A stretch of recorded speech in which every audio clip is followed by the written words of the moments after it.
Renungan Pagi bersama Allah di Waktu Fajar oleh Ellen G. White, 21 Januari 2022. Mari kita berdoa. Bapa kami yang di sorga, Allah pencipta langit dan bumi, laut dan segala isinya, Allah yang maha besar, maha kuasa, sumber segalanya, yang kami sembah selalu melalui anak-Mu yang tunggal, Yesus Kristus. Terpujilah Yesus, anak Allah yang maha tinggi, yang adalah satu-satunya jalan dan kebenaran dan hidup bagi kami. Pada pagi hari ini kami bersyukur boleh bangun dan berbakti dan sebagaimana membaca dan mendengarkan nasihat firman-Mu, kiranya ini menjadi pembaharuan bagi masing-masing kami agar kami mempelajari pekerjaan Allah. Dan itu hanya melalui satu jalan, yaitu anak-Mu yang tunggal, Yesus Kristus. Beserta kami sepanjang perbaktian ini, kehendak-Mu yang jadi, ampun kami akan dosa dan salah, karena kami berdoa hanya dalam nama anak Allah yang tunggal, Yesus Kristus, yang adalah Tuhan dan Juru Selamat kami. Amin. Renungan hari ini akan dibacakan oleh Saudara Jones Ayorbaba. Kepada Saudara Jones, kami persilahkan. Terima kasih, selamat pagi buat kita semua. Bacaan renungan pagi kita pada pagi hari ini berjudul, Kita Harus Mempelajari Pekerjaannya. Ayat tema kita terdapat dalam Mazmur 92 ayatnya yang kelima.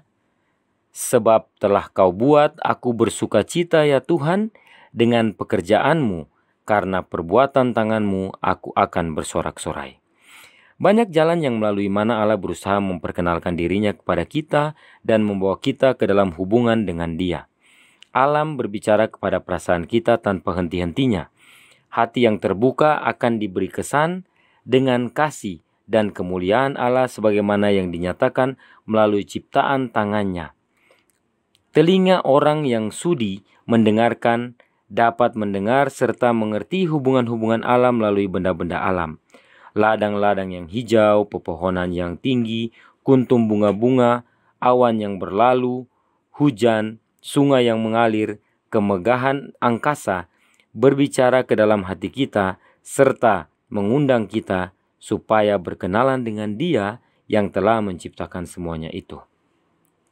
Juru selamat kita menganyam pelajaran-pelajaran yang diberikannya melalui benda-benda alam ini. Pepohonan, burung-burung, bunga-bunga di lembah, bukit-bukit, danau-danau, dan langit yang indah. Begitu pula segala peristiwa yang terjadi di sekitar kehidupan kita sehari-hari.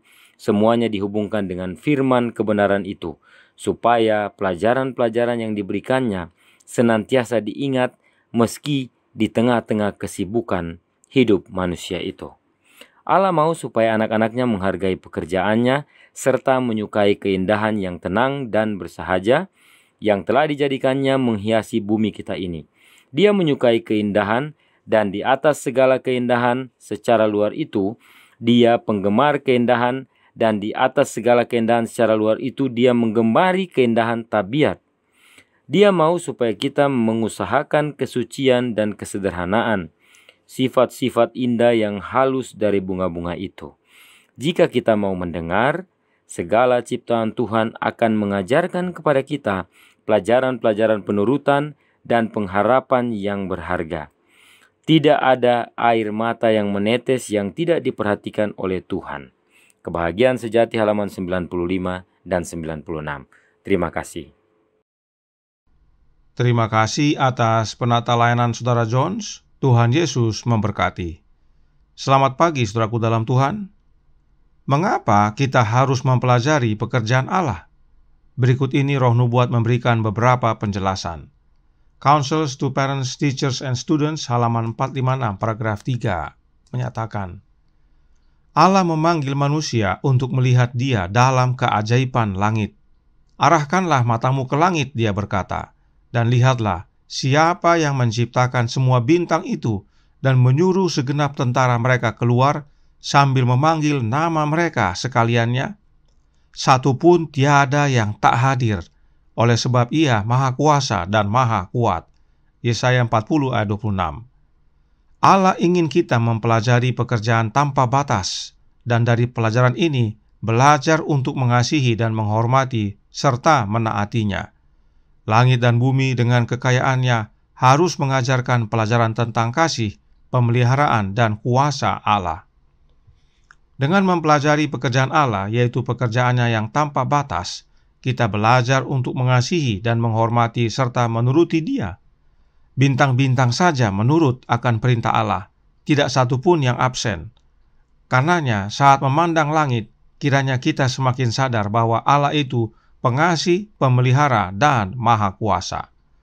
Kemudian, The Faith I Live By, halaman 26 paragraf 2, berkata, buku alam Allah yang agung terbuka untuk kita pelajari, dan dari situ kita akan memperoleh gagasan-gagasan yang lebih agung tentang kebesaran dan kasih, serta kemuliaannya yang tak tertandingi. Dia ingin anak-anaknya menghargai karya-karyanya dan senang akan keindahan yang sederhana dan tenang, yang dengannya dia menghiasi rumah duniawi mereka.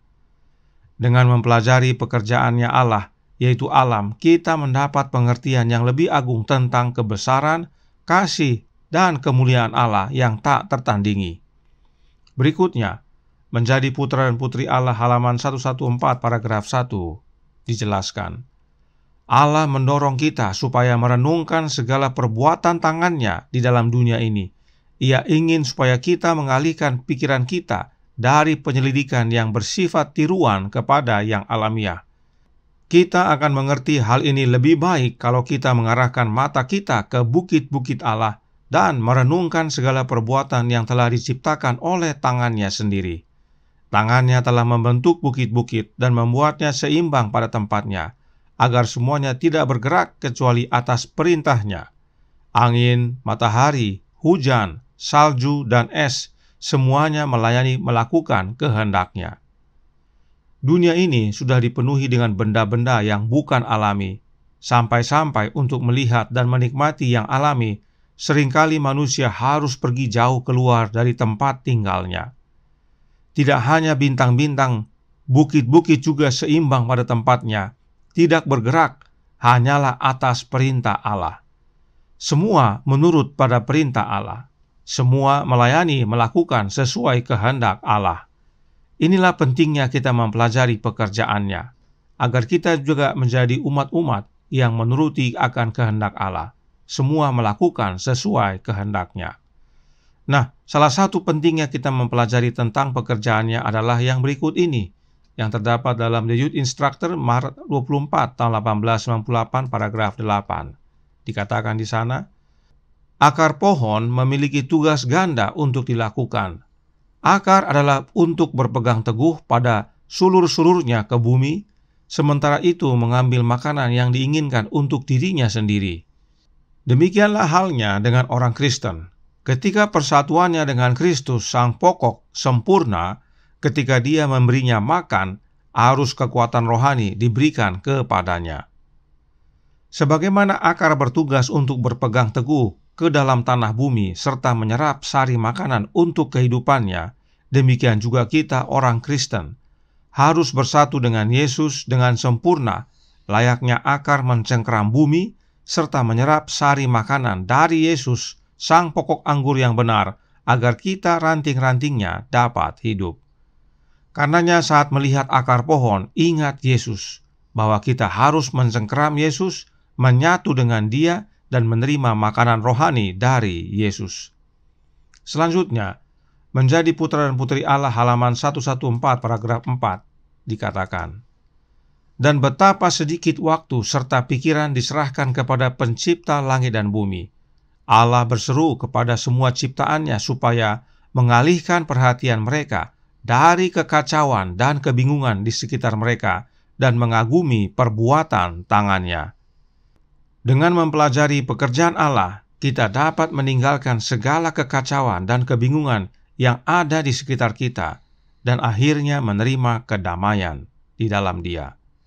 Namun ketahuilah bahwa manuskrip Releases volume 13 halaman 265 paragraf 1 menasihatkan, Allah telah menjadikan semuanya untuk keuntungan manusia, dan sementara kita mempelajari segala perbuatan tangannya, malaikat-malaikat Allah akan ada di samping kita untuk menerangi pikiran kita dan menjaga pikiran kita dari penipuan setan.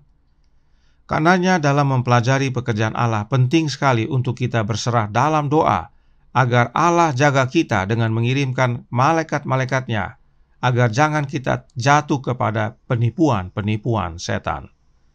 Tetapi terlepas dari semuanya ini, penting untuk kita ingat bahwa Counsels to Parents, Teachers and Students halaman 453 paragraf 3 menyatakan, Kristus adalah pusat dari semua doktrin yang benar.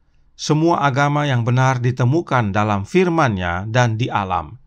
Dia adalah pribadi yang menjadi pusat harapan kita akan kehidupan kekal, dan guru yang belajar darinya menemukan tempat berlabuh yang aman. Karenanya dalam mempelajari pekerjaan Allah adalah melalui dan di dalam anaknya, yaitu Yesus Kristus, sebab dialah pusat semua doktrin yang benar, semua agama yang benar. Itulah pentingnya kita menjadikan dia pusat harapan kita, karena dalam dia terdapat kehidupan yang kekal.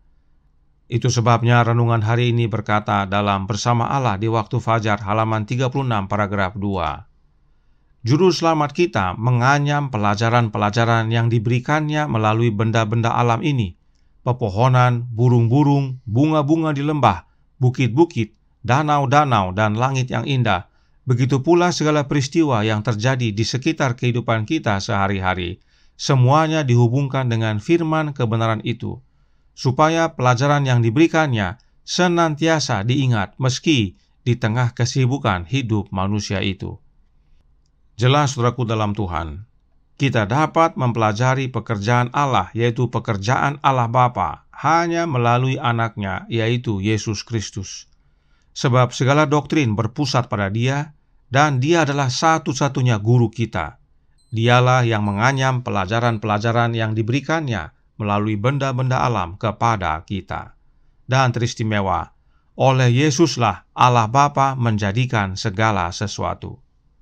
Kiranya ini menjadi sukacita bagi kita agar kita mempelajari akan pekerjaan Allah Bapa, yaitu dalam alam, hanya melalui anaknya, dengan menerima kehadiran Kristus dalam hidup ini, sehingga Dia dapat mengajar kita oleh Roh-Nya, sebab Roh-Nya lah yang kompeten untuk mengajar kita. Tuhan memberkati. Saya bawa dalam nama Yesus. Amin. Mari kita berdoa. Bapa kami yang di sorga, Allah pencipta langit dan bumi, laut dan segala isinya, Allah yang maha besar, maha kuasa, sumber segalanya, yang kami sembah selalu melalui anak-Mu yang tunggal, Yesus Kristus. Terima kasih atas nasihat penting bagi kami untuk mempelajari akan pekerjaan Allah, khususnya dalam alam ini, dan itu hanya melalui anak-Mu yang tunggal, Yesus Kristus. Biarlah ini menjadi sukacita bagi kami agar menyisihkan waktu mempelajari akan tentang alam, sehingga kami boleh dikuatkan menjadi umat-umat yang menurut serta menghormati akan Allah Bapa yang Maha Kuasa. Segala sesuatu menurut kepadanya, bintang-bintang, bukit-bukit, terlebih lagi kami, makhluk ciptaannya yang termulia. Karenanya tolong kami ya Bapa, curahkan roh anak-Mu dalam hati ini, beserta kami ya Yesus, kehendak-Mu yang jadi. Ampun kami akan dosa dan salah, karena kami berdoa hanya dalam nama anak Allah yang tunggal, Yesus Kristus, yang adalah Tuhan dan Juru Selamat kami. Amin.